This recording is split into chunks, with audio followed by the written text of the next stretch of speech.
আসসালামু আলাইকুম। নিশ্চয়ই সবাই ভালো আছেন। আলহামদুলিল্লাহ আমিও ভালো আছি। আজকে আমি আপনার সাথে শেয়ার করব রাগ সম্পর্কে। অনেকেই বলে আমি খুব রাগী, আমার রাগ উঠলে আমার মাথা ঠিক থাকে না। হ্যাঁ, ঠিক আছে, অনেকেই বুঝতে পারেন আপনার রাগ বেশি, আপনার রাগ উঠলে আপনি মানুষের সাথে যে সে আচরণ করে ফেলেন।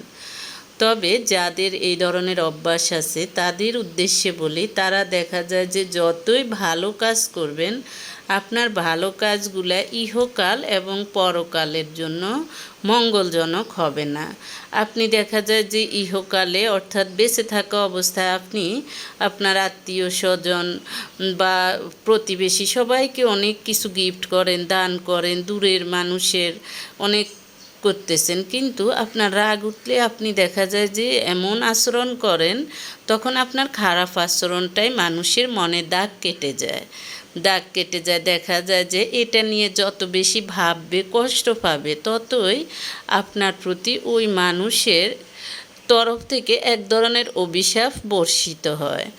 তখন আপনার ভালো কাজগুলোর জন্য আপনি সৃষ্টিকর্তার কাছে পুরস্কৃত না হয়ে বরঞ্চ আপনার দেখা যাবে যে অভিশাপের পাল্লাটা ভারী হয়ে যাবে।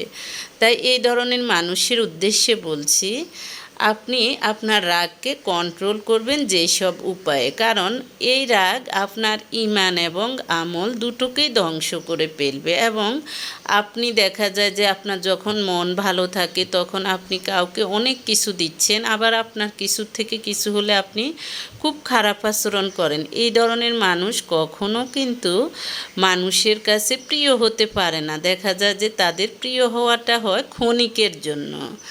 তাই রাগ নিয়ন্ত্রণ করুন।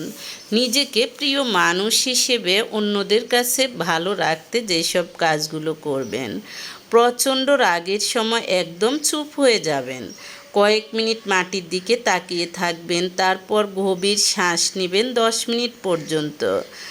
নিজেকে বুঝাবেন রাগের পাত থেকে আমাকে বেরিয়ে আসতে হবে, এতে মস্তিষ্ক শান্ত হবে। না হয় আপনার মস্তিষ্কের ক্ষতি হবে, আপনার হার্ট অ্যাটাক হয়ে যেতে পারে, কারণ ক্ষতিটা আপনারই হবে। আপনি সেটাই নিজেকে বুঝাবেন। রাগের পরিস্থিতি যেখানে তৈরি হয়েছে সেখান থেকে সরে যান। খুব বেশি রাগের সময় অবস্থান পরিবর্তন করে অন্য রুমে চলে গেলে রাগের মাত্রা কমে যায়। একটা জায়গায় স্থির হয়ে বসে পানি খান, মাথা ঠান্ডা হয়ে যাবে। ছোটদের কর্মকাণ্ডে রাগ উঠলে নিজেকে মনে করিয়ে দিন যে সে এখনও ছোট, ভুল করা তার স্বাভাবিক প্রক্রিয়া।